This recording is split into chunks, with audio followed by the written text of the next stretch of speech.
and they're stuck. And they're like, Corey, I grinded to get here. Organic growth has helped. The market in the bull market over the years has helped. I'm ready to grind and I'm ready to double this thing. What do we need to do? And it's really obvious with a lot of them. There's a lot to what gets advisors in a plateau. It's not that they just stopped working. Anyone who's successful runs out of time, and then it becomes, and excuse my language, but it's really cool to sit back sometimes. Like, everything looks the same now. Great, AI made it polished. It made you all designers. It made it easy. You can go in and say, hey, give me this post, da, da, da, da. Great, now all of you can do that. Now you all look exactly the same again. They struggle to get new conversations, first and foremost. They spin their wheels. The biggest problem that advisors are facing is, we've got to clear your plate. This is clutter. This is nonsense. This is like just having 3 weeks of backed up dishes in the sink. Like, of course you're depressed. It's really scroll stopping content, if you will, right? Like, I'm working with clients heavily right now, Amanda, that all we need to do is make people more aware of what they do and who they help and how they help. And once we do that, and then there's an initial conversation, it's game over, right? I like to think it's, the engagement rate is in the 95 percentile of advisors and boutique asset managers that I work with. When they get in front of their ideal prospect, it's a handshake, it's done. Because we put out so much content telling the story of who we are, what we do, who we help, how we help, showing a personal side, showing the creative professional side. We get all that out of the way so that when that initial engagement happens, the business is a done deal, and when's the first meeting. So how do you decide what types of content are right for each advisor? It changes, right? So that's a great question. Some folks that I work with, you can tell right off the bat they're not going to be very comfortable on camera, and if that's the case, we get to know each other a little bit. We wonder if audio/podcast is a good avenue for them. And I'm not talking like growing a podcast to the level of like, we're not trying to make Joe Rogans here, but the point is, like, do we get to a point where we have a consistent every other week, once a month, even every week podcast that just can be shared and put on the website and create some level of presence on a consistent basis. And folks that maybe aren't even comfortable doing that, we just work with them on a digital content level, right? It's, why don't we build your LinkedIn network? Why don't we build your social platform? Why don't we build an email newsletter and just get some digital content out in front of people consistently, frequently, telling them who we are, what we do, all the things I mentioned. So, there's some that come to me and they've got all the charisma in the world and they're made for the camera and they're perfect and they're ready to go. Others need to be coached through that, and then they get it and it kind of clicks and they get more comfortable and they realize, I don't need a script. I'm just sitting here and having a chat with you. But not everyone's comfortable being on video. Not everyone's comfortable being on audio, but everyone has pretty much been comfortable with working with me and having digital content created behind the scenes and then distributed and issued for them. So, Who is your ideal customer? I know you work with advisors, but what types of advisors specifically are the best match for you and your services? this is generally a great question. It's advisors that are independent, RIA, or even at employee firms that have, some marketing flexibility, right? Early on, when I jumped into this business, I kind of talked to everybody, and I realized very quickly that I was attracting a lot of conversations from folks at the Wires and Edward Jones. And while those advisors are great, we quickly found out that we couldn't work together because they couldn't implement any of the things that I believe are necessary to help them grow their business.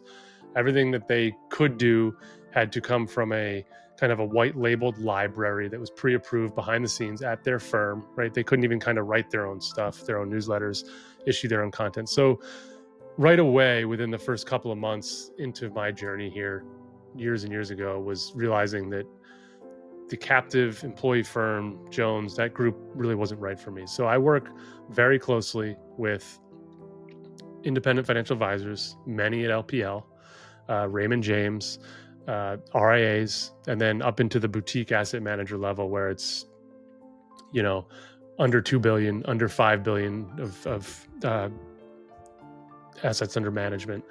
And we work together I kind of learn their business and learn, I'm pretty well versed in the compliance world, being in this industry's, coming up on 20 years now. So I'm pretty clear on, you know, on all that, and it's finding their voice and helping them kind of get that voice and message out.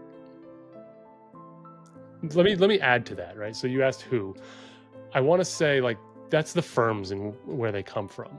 Who they are really are advisors that they've kind of reached a plateau and they're stuck. And they're like, Corey, I grinded to get here. Organic growth has helped. The market and the bull market over the years has helped. But now I'm at a point in my career that I want to grow this thing. Like, I'm in my early 40s, I'm in my late 30s, I'm in my late 40s. Like, that's the range, right? Like 35 to 52 is kind of my wheelhouse. And it's like, I'm ready to grind and I'm ready to double this thing. What do we need to do? And it's really obvious with a lot of them is like, I jump in and I'm like, you're a great person. I can tell you have a great business. It provides for your family, but like, you haven't talked about your business at all for like 5 years. It's crickets. You've issued the white label stuff. You've tried this and tried that. You've played with this and played with that, and none of it's worked. And what you really need is to start describing to your ideal client, to your ideal prospect, what it is you do, who you help, how you help them, and let's start to get that message out. And right out of the gate, usually we have a few small wins because they've done nothing for so long that it's like once they start doing something, there's immediate activity. It's like completely ignoring your health and fitness for a decade and then immediately starting to eat properly and be consistent with your exercise. You're going to see some gains right away, and then from there it's putting a plan in place and a strategy to continue it. The plateau is real. It's tough, and like, I think we all have it. You and I talked offline a little bit. Like, you can get there whether it's scale has kind of kept you there, capacity, right? Maybe your budget has kind of gotten you stuck, and just the unlock to the next chapter is exceeding your budget for a period of time that you can make comfortable, because knowing that spending on the business is going to come back into growing the business, right? So there's a lot to what gets advisors in a plateau. It's not that they just stopped working. It's that they maybe got a few wins early on, or the timing was right in the past, or something happened. They had a few referrals and they got to scale. And then it's like, they can't replicate that because the stars happen to align to get them there. And then the next jump really requires a lot of work. And it's a crowded marketplace now too, right? Like, it's not like it was 10 or 15 or especially 20 years ago. Like, there's competition out there, and advisors are stealing business across state lines, countrywide. So a great advisor who dominated, the Chicago suburbs for years, maybe losing market share to the guy in Houston all of a sudden, or the woman in Knoxville is coming in and targeting and getting the attention of folks that you otherwise may have won. And it's made it harder for the people that are kind of quiet. Yeah, and I think you run out of time too, right? As you grow and you're servicing clients, you don't have time to do the marketing. I get messages all the time, right? And for anyone watching this, if we use this as a clip afterwards, like, I get messages all the time. And in 2019, 2020, 2021, all I did was take people up on these offers where they send a message like, hey, can I grab 15 minutes? I want to hear a little bit more about what you do and how you can help. And most of those things never resulted in direct clients, but what it did is it helped me tell my story, helped me share my value and my value prop, and learn, right? I learned who was kind of trying to borrow free time, who was actually interested, who was maybe had nefarious, like they wanted to steal ideas. I don't know. But the point was, for years, when you have nothing and you're growing, you take all the conversations you can get. And even this morning, like today, I can't take any of those conversations, and I won't. And I'm really strict with my time.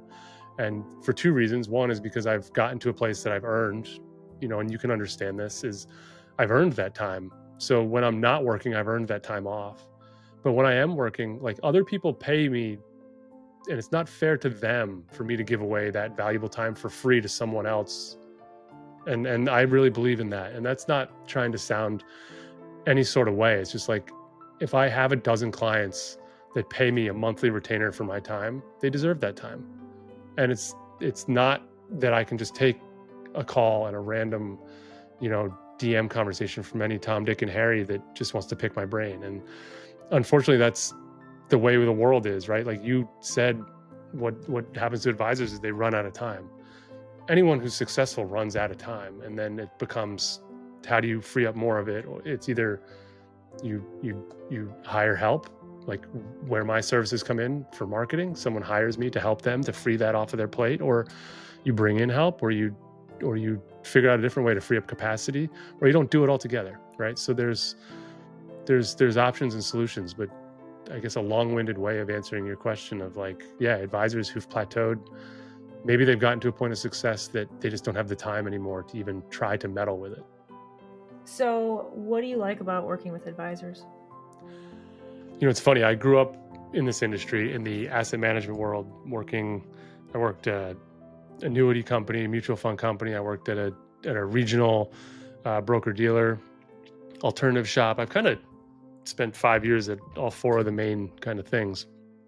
But that was on the other side of the fence, right? That was selling to advisors. I never really I spent a couple years at Janney Montgomery Scott, so I did work a couple years with advisors, but I primarily spent my career marketing to advisors, and it was a really different way of looking at the business. I never looked at Until I started working with them. I never realized how much I actually do enjoy them and how much value they do add to people's lives. Like when you're marketing to an advisor, it's kind of a B2B sale and you're not really thinking about it. I had an epiphany, not an epiphany, like one of those just kind of out on a walk, walking the dog kind of things last week that I put in my notes app that wasn't for this call, it was for a podcast I was doing, but it really got me thinking. And it was like, and excuse my language, but it's really fucking cool to sit back sometimes and think that a lot of the work I'm doing behind the scenes, and this is a pat me on the back thing, like whatever, but like a lot of work I'm doing behind the scenes for high achieving financial advisors is in turn affecting human beings' lives who have no idea that I'm even in existence, but it's impacting their lives in a positive way because those advisors are now helping those people with their financial life, security, financial future, their family, their insurance, all those things. And that's kind of a cool place to be. And so your question was like, what's it like working with advisors? It's something that I never thought I would get into. When I got into this business in 2019, my entire goal, was stepping out of a CMO role. And my goal was to basically fulfill the marketing services for boutique investment managers under 5 billion who couldn't afford a marketing department or didn't want to pay a marketing department. I was going to step in and be that. It really somehow just turned into advisors knocking on my door, kicking down the door, being like, "Can you help me? Can you help me? Do you work with us? Like, I don't have that kind of a business. I've got this business. What do you think?" And it's been, I can't tell you how grateful I am to have found this business and to have found this world and this moment in time. And, you and I were talking before this conversation, like, I hope this goes forever. I don't know that it will, but like being able to work with really good people, high performing financial advisors that are out there trying to do really good things for other good people in every other walk of life is really fun. And like, I'm not working with people that, like, I get to pick and choose, right? I'm not working with sleazeballs. I'm not working with thieves.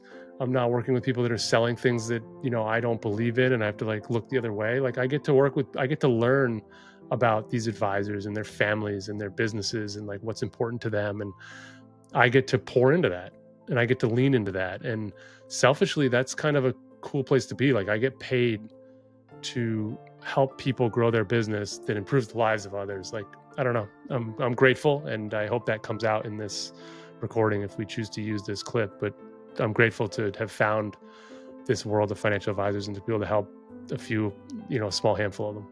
I know that you've gone through this, but again, I think it's nice to have it separated. What makes you especially qualified to work with advisors?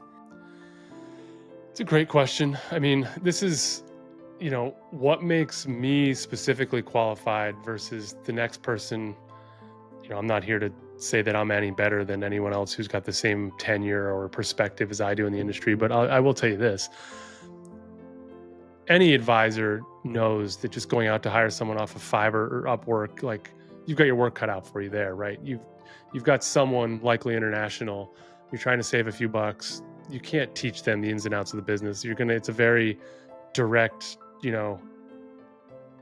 um, input in, input out conversation, right? Like, I need this done. You get it back exactly what you asked for. There's no behind the scenes of like, oh, I see the context of where they were going with this. Let me edit this in such a way, or let me create this in such a way that tells the story in their voice to the consumer.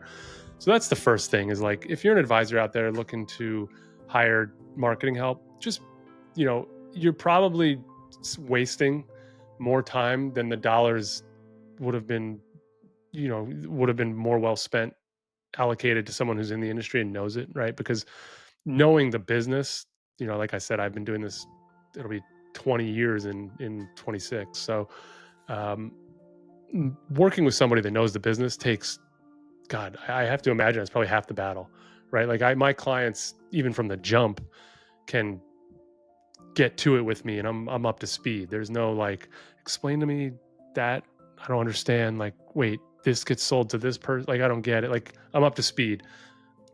The compliance thing, right? When you work with someone in the industry, I know what you can and can't say. I can tell that's going to be promissory. I can tell that's going to be flagged. I know that all the different things that need to be clipped, cut, edited.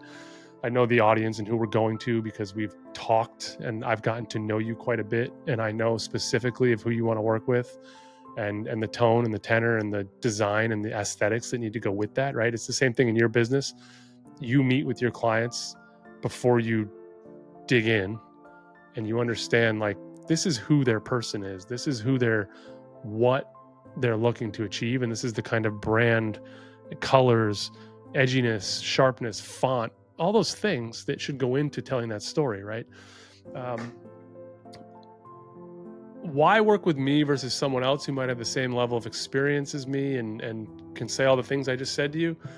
I don't know. I like to think I'm a pretty creative person. I like to think that I push the envelope. I like to think that I don't like to think, I truly believe I bring a level of non-conformity to a business that has been boring and conformative for 100 years.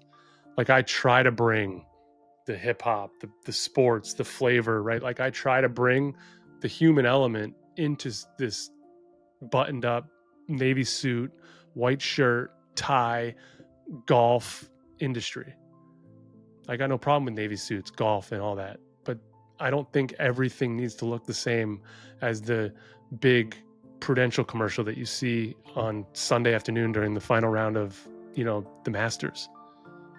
I think people are people, and they need to be communicated to in a way that, engages them and is fun to them or tells a story. And I think that's been so stripped out of this industry. And a light bulb went off in me, I don't know, it was probably 16, 17, 2016, 17, of like, why aren't we creating stuff that like people actually like? Like, why aren't we creating clips and issuing digital assets and like writing emails like human beings that like people like? And one of the things that I think is really cool, that I think AI is swinging that pendulum back to like white label, like everything's going to look the same again. And that's a boon for me. That's going to be big for someone like me, because I'll just say, no, we're not going to create the same thing. We're going to do something different. Like, everything looks the same now. Great. AI made it polished. It made you all designers. It made it easy. You can go in and say, hey, give me this post. Da, da, da, da. Great. Now all of you can do that. Now you all look exactly the same again. You still got to, I think, to stand out, come work with someone like myself who can say, hey, we're going to tell a story a bit, excuse me, tell the story a bit differently.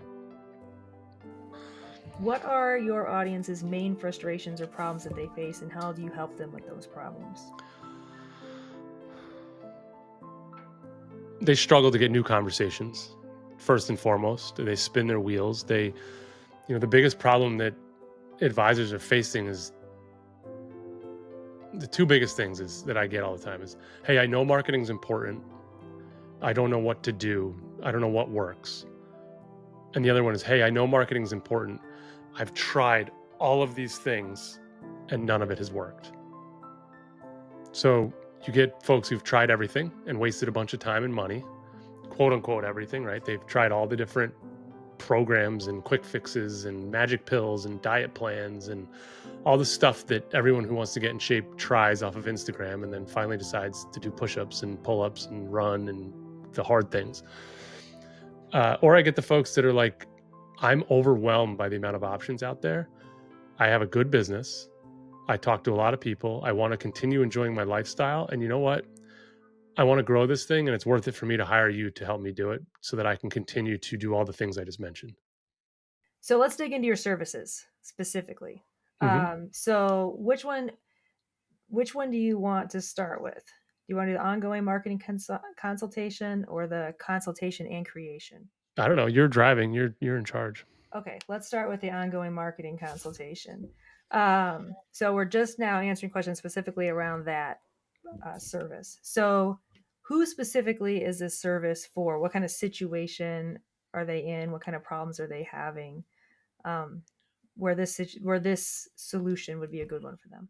All right. So that I'm clear, you're asking an advisor comes to me and says, "Hey, I'm interested in your consultative services.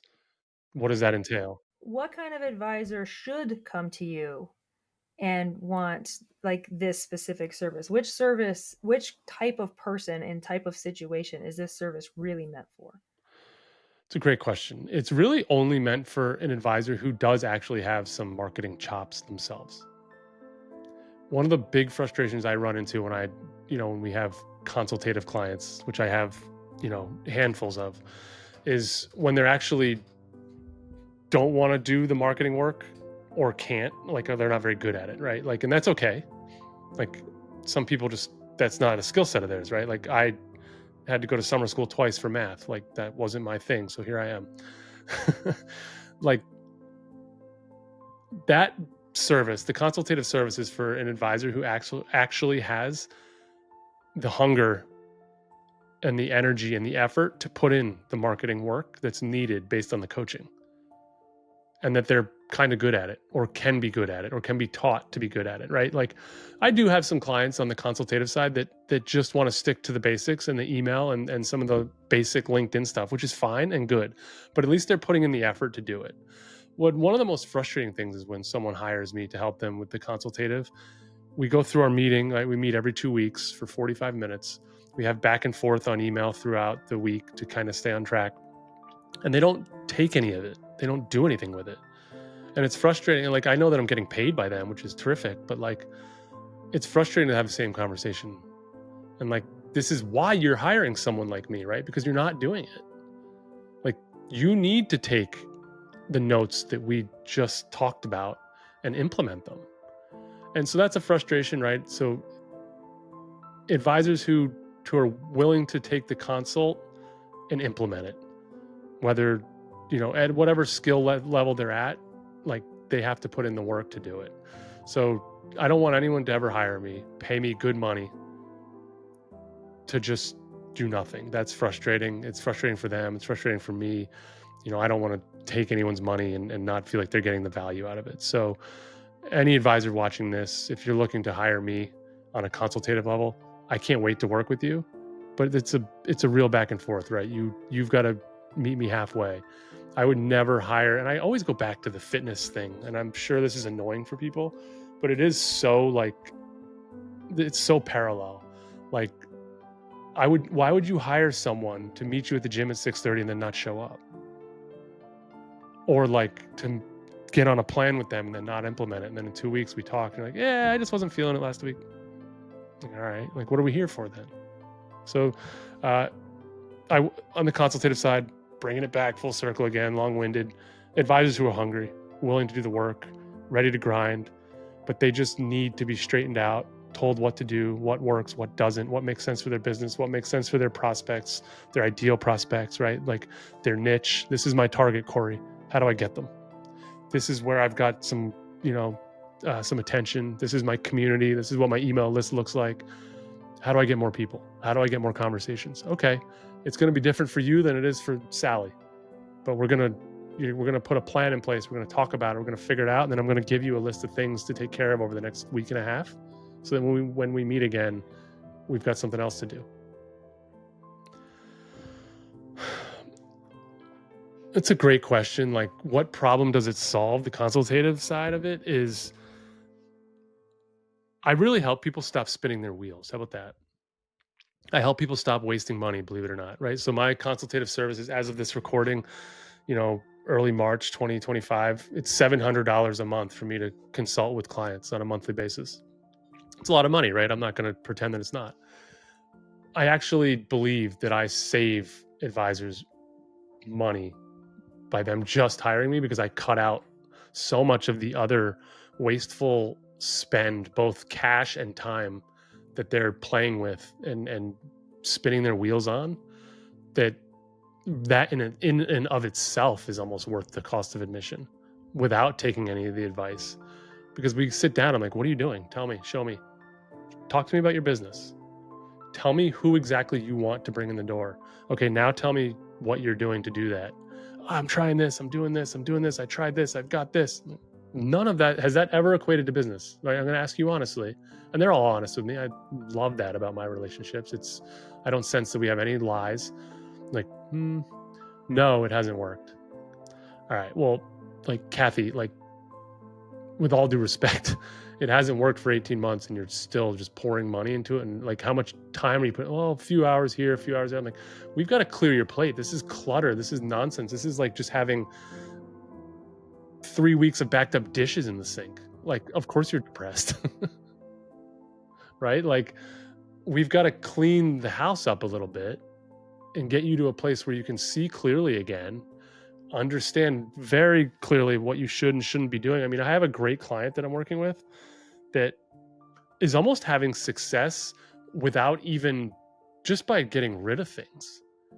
Like, he came to me and he had like 8 things, 9 things going on a monthly basis. And I was like, I'm overwhelmed listening to you talk about that, let alone like if that was just my sole business was keeping up with all those things you just wanted to do and talk about.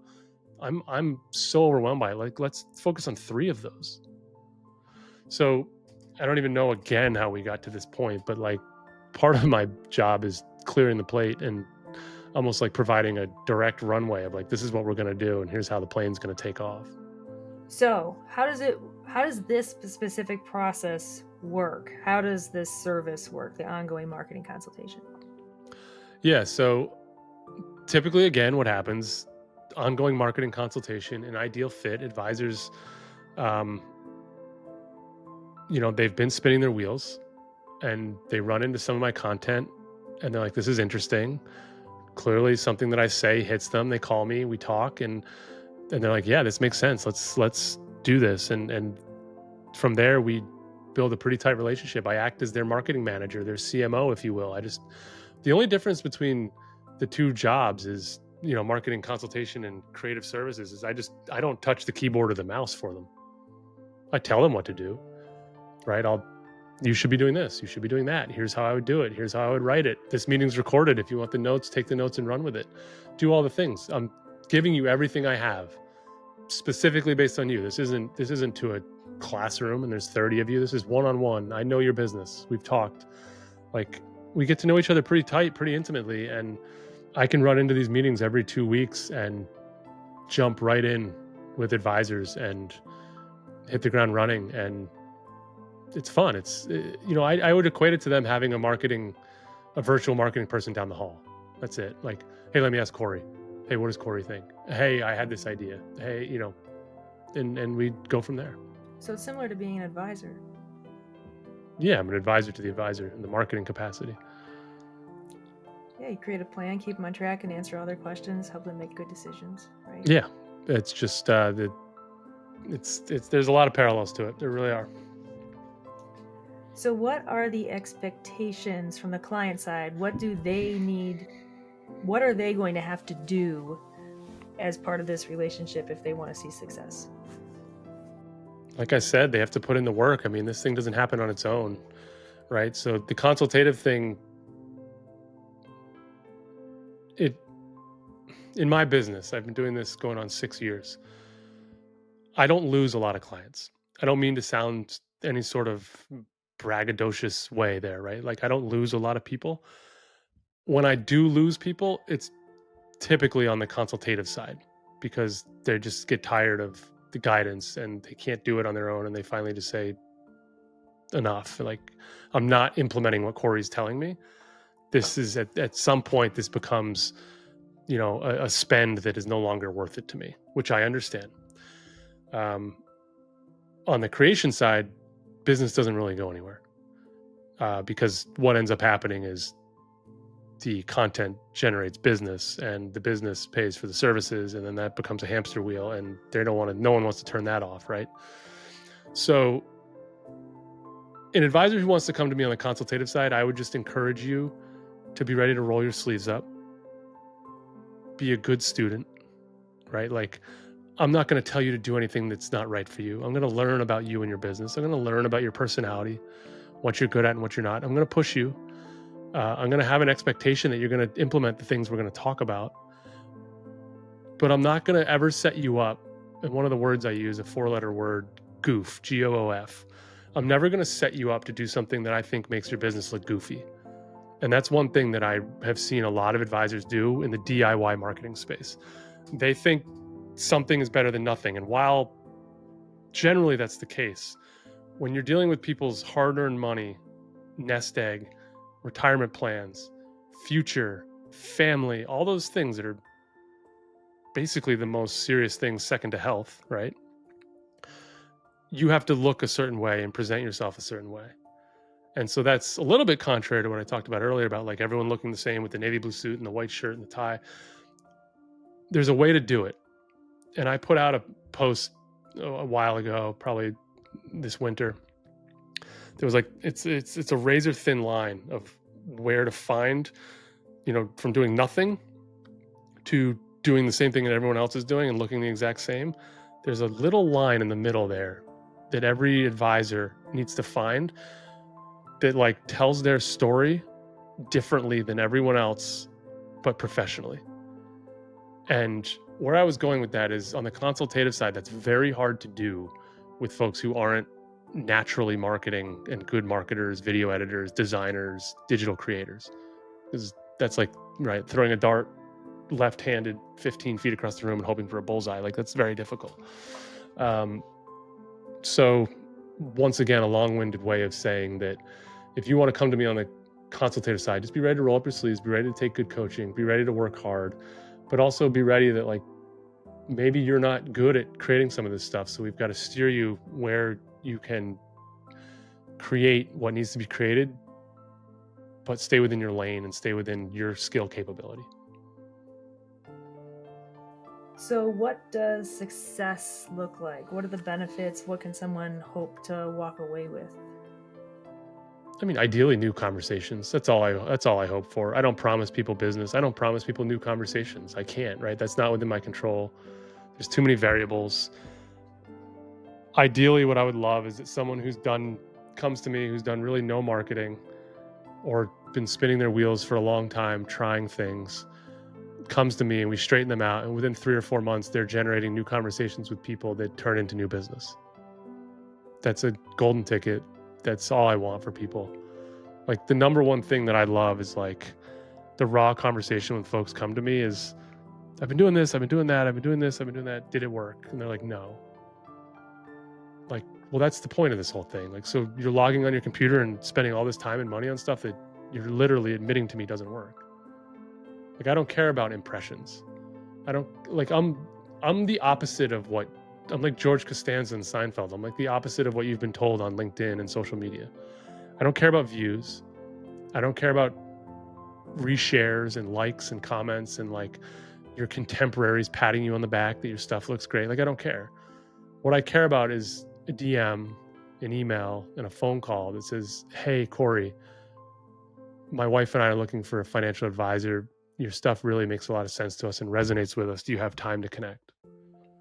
That's what I care about. I care about new conversations. And I don't think that typically people who are in that frame of mind to hire a service provider are the ones actively sharing, commenting, replying, and doing all that stuff. I think that's your friends, which is great. That's your community. That's wonderful. And I think we all need to build that. And I think that that's fun. But 9 times out of 10, the people that want to hire you come from the shadows, but they're seeing your stuff. And that's most important. So Plus, on that note, I'm gonna jump on you here for a second. Like, all that stuff can be gamed and rigged. Like, I can buy YouTube views. I can buy YouTube followers. I can easily engage with every international person on LinkedIn and create a situation where I have 12,000, 24,000, 36,000 followers and be ranked number one influencer in fintech on LinkedIn. I could do that. That doesn't matter because no one in India or Ukraine or you name a country is going to hire me because we're not even close to in the same world.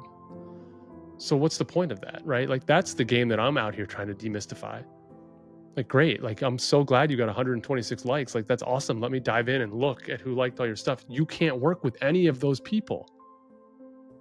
But Corey, don't you think like that makes my content like it just increases my awareness? Your awareness to who? That increases your awareness to their network. That opens your Pandora's box up even farther away from where you need to be, which is ironic, like, because that's how I get paid. I get paid to come in and clean this stuff up because I have to help you shed all of that stuff that the algorithm is stretching you so thin and putting you in the far reaches of the world. I have to come in and clean it up so we can narrow in on your focus when you do come to the light and realize, like, this isn't working for me. So, boy, I don't mean to sound harsh here, but like all of you out there playing these games and thinking like this social media popularity is a thing, like until that pays your bills, like you're wasting your time and you're actually like hurting yourself. You're taking yourself farther off track. I'm just big on that. I see it so much. Like so many people get caught up in this. Like no one's paying their bills based on their follower count. You just aren't. And if you're one of the lucky few that are, then that's a different game. You're not an actual like you're playing an influencer game at that point, which is a totally that's fine. That's a career. That's a different, but it's different.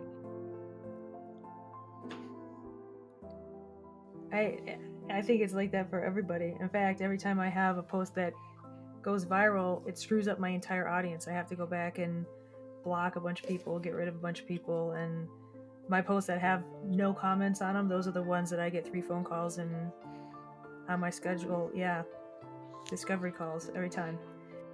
The business always comes from the person who you had no idea was there. Always. And there are always people that have never commented on anything I've ever posted, but they'll still say they know me because of LinkedIn. That's all I want for my clients. So let's kind of come at some of the things that might be holding them back or might be worrying them. So talk about the reasons why they might not hire you and why they should reconsider. I mean, folks don't hire me for one of two reasons. It's simple and I respect it and I'm totally cool with it. One, money. I get it, right? Like, and I'm blessed to be in a place that I can charge an amount that is competitive, but it also, you know, puts me in a place where I'm working with very high achieving people. And I'm grateful and I'm blessed for that. So money is one reason why a lot of people don't hire me, I'm sure. And two is the honest truth that I just gave you about social media. Like, I don't think a lot of people want to hear that. And I don't think a lot of people, you know, my style might not be right for everybody, and that's okay. And that's fine. Like, I think repelling and attracting is healthy in business. I guess there's three things. And the third would be that they're not willing to put in the work. Like, I'll be the first one to tell you, I don't have a magic pill. Don't come to me if you think I'm going to help you gain new business in a week. I'm upfront. Like, I'll tell them in the first engagement, like, I don't have any commitments on my business. If you hire me and want to fire me in a month, fine. But I do ask that if you're going to hire me, you at least mentally commit to me for 3 or 4 months because this thing takes time. Like, we have to get your story straight. We have to fix what you've been doing or haven't been doing. We have to build kind of build a runway for you to at least have an attempt to get this plane off the ground. So, it's people don't hire me, or I'm not right for people who, the financial, the economics are too much. I don't jive with them. I don't kind of speak their language. I might be a little too brash, and um, they might see things the world a little bit differently than I do. Totally fine, or they're not willing to put in the work. So, last question around this specific service. What are some of the most common questions you get around this ongoing marketing consultation? Yeah, I mean, the most common question I get always around any of my services is how long it's going to take to work. Always, and it's the same answer every time. Like, it takes a while. Getting it right takes a while. It really, a lot of it depends on them. How narrow, how zeroed in are we on their target? How much can we, you know, how good will our communication be to that target? One of the big ones I'm on right now is like, and I like this person. I think she's a good person, and I've got really no beef about it. But like this whole thing of like SEO and AI optimization, like it's really hard to find a, specifically in this industry, a great client match blind search. You can find the answers you're looking for, but like, how do you know that person's personality? Like, how do you know if like working with them would be right? Like, that's like a blind, just like, that's why I believe in the content thing so much. This is intimate stuff we're talking about here. Like, I'm going to share with you that, like, this is how much money my wife and I have. These are the dreams we have. These are the things we're struggling with. These are some of the problems that one of my kids has. This is some of the stuff we've got to fund in the future. Like, you want to work with someone that you enjoy talking to and trust. Finding that on a blind SEO search or AI optimization search, again with the dart analogy, it's hard, right? You're hoping for the best. Yeah, that's it's hard to play that heartbeat game, right? Like, are those two people that came out of the 1200, like, what are the odds that either of them are like a right personality match? And maybe that doesn't matter for some people. That's totally fine. For me, I enjoy the clients that I work with that tell me that they're bringing in new business of like great people that like are aligned with them because they've seen all the content, and they basically, like I said 5 minutes ago, it's they've repelled the people that don't align with them, and they've attracted the people that do, and that makes it so much sweeter. All right, so let's move on to the marketing consultation and creation. Sure. Okay, so who specifically is that service for? My marketing consultation and creative services business is literally for the advisor who's hit a point that they just want to focus on growing their business and doing, servicing the clients, servicing the business, and talking to new clients and bringing on new business. And they see the value in having all of the marketing creative services done behind the scenes, packaged up, delivered to them, and ready to go. And it keeps that the content brings in new clients, they service new clients, pays the bills for the content brings in new clients, they service new clients. It just, the wheel keeps growing the thing. And for those that commit to it, I'll never promise new business, but for those that commit to it and work hard at it, it kind of pays for itself once they give it a little bit of time. So there's not a lot to talk about, really. It's I love the question, but like there's not a lot to talk about. If you can afford, it's expensive. Okay. Again, as of this recording, it's $4,000 a month to pay for me and the folks that I work with to create your content for you. However, I mean, we're talking custom content built for you, based on you, specifically for your audience, like in your voice, in your tone, your video, like all your stuff, right? 4 grand a month. I mean, it is a lot of money when you look at it like that. I'd argue that try to hire someone with my experience and and quality and skill level for $48,000 a year that you don't have to commit to. And so I mean, not that this needs to be some sort of a sale, but if you value marketing and getting the word out and think that if you could only attract, if you could only showcase what it is you do, how you help, who you help, what you're about, if there was only a place to package that up and get it out the door, and someone said, hey, for 48 grand a year you can do that, and a lot of this work is taken off your plate, and it's going to bring in new business, I imagine to many advisors that are looking to go from 50, 60 million to 70, 80, 100 million and up, that's a really valuable service for them. Explain the process, because I think out of all of your services, this one maybe would have the most confusion around exactly how it works. Because you're doing all of the work, but because it's on such an intimate level, the advisor has to be involved. 100%. The advisor's totally involved. So we meet every other week, 45 minutes, no different than the consultative side. We talk in between meetings all the time. Here's how it works. We set up a shared Dropbox folder. We talk about, early on, we spend the most time talking about their business, how they got to where they're at, who their most ideal client would be, what they look like, the avatar, right? They live in this neighborhood, like figuratively speaking, they live in this neighborhood, they drive this kind of car, their kids are at this stage in life. So we kind of get a really clear picture of who they want to work with. I figure out that like I can, you know, Katie or Jonathan, I can tell that like you're going to be good on camera. You're probably not so comfortable on camera. I'm going to have to work with you a little bit different. Your niche is here, very clear. We could focus on them on LinkedIn. Your niche, not so much, but you've got a great email list. We can spend time on that. Some of you ideal people, both, YouTube. So in a perfect world, I work with advisors and say, we're going to create a very consistent LinkedIn profile.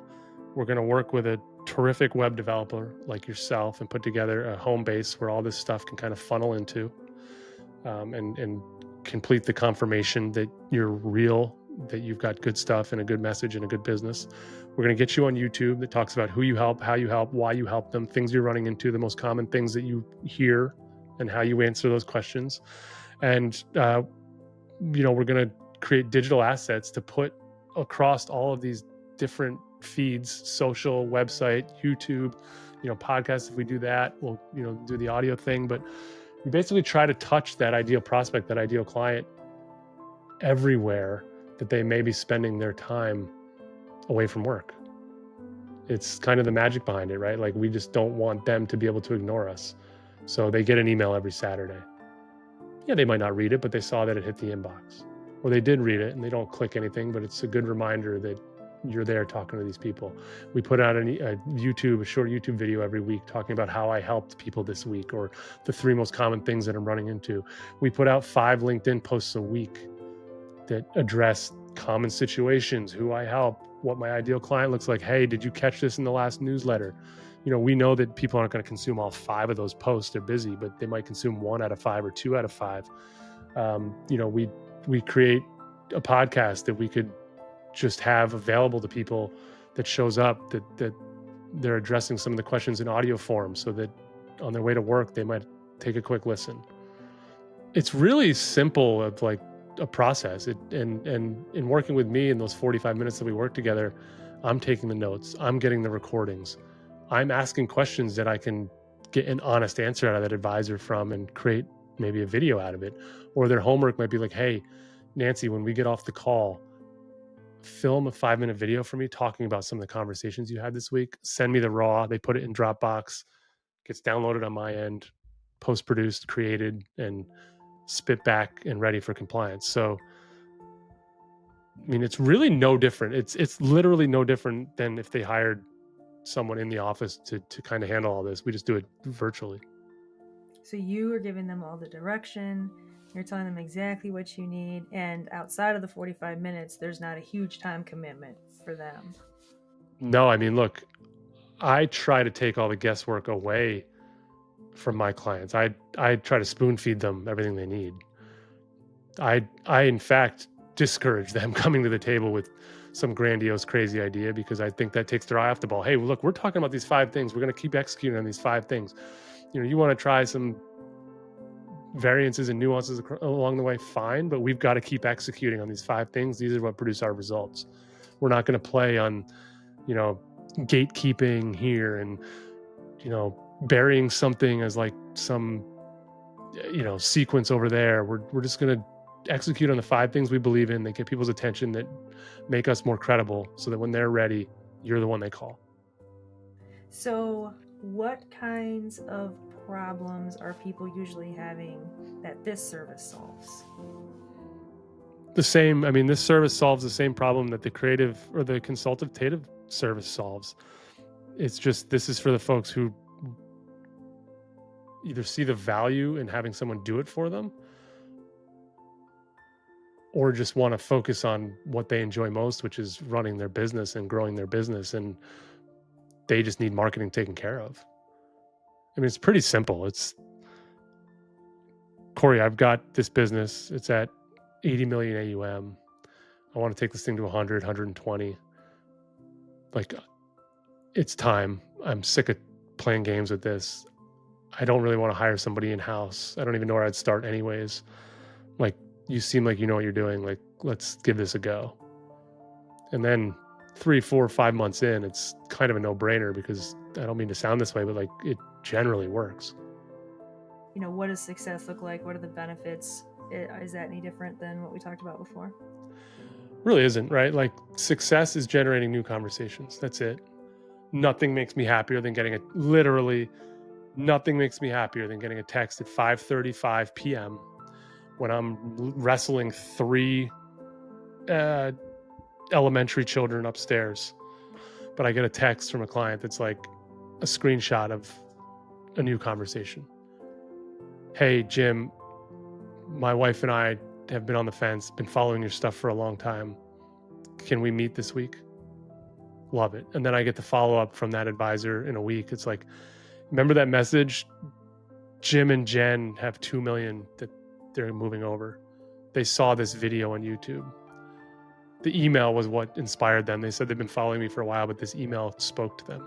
And that means the world to me. That's success. That's it. Like, I don't care that you don't have 1,000 views on your YouTube video. You got 17, but one of those 17 was Jim and Jen, and they hired you. I mean, I try to keep it pretty simple. It's the one other thing that I'm rolling out that's really beneficial for folks who don't know if they're right for me, or if they can make the financial commitment, is the 1 hour one-time consultation, which kind of came as a request because advisors like, I don't know that I'm ready to commit to the $700 a month thing. I just don't know if I'm there. Maybe could you straighten me out? Could I lay everything out for you and maybe you get me on the right track? So what I came up with was this idea of like, I don't know what I'll call it yet. I think it's like marketing jumpstart, but I don't know, whatever. But like, the point is, it's an hour, and let's chat. Let's have a raw conversation in that hour. Talk about all the things you're doing, all the things you want to do, the ideal prospect, everything we've talked about on this conversation. And I'll tell you what I would do if I was you. And so you'll get out of that hour for $400.